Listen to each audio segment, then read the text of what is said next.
بسم الله. یک سوالم که آقا من ازبکستانی هستم، شهر سمرقندی هستم. من چند بار که اونجا وقتی ماه محرم یعنی چیز گرفته بودم، چند بار زندانم شدم. خواستم که چند بار اینجا تبلیغ کردم، مثلا چی تبلیغی؟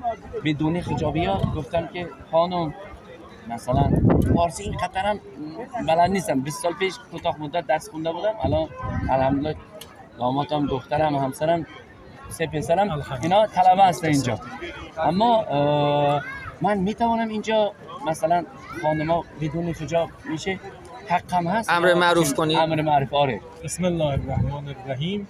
امر به معروف تکلیف هم مسلمان است، نگفته ایرانی غیر ایرانی. مسلمانی شما، این به عنوان یکی از تکالیف شرعیه شماست. منتها در کشور ما چون حکومت اسلامی است، نظام ولی فقیه است،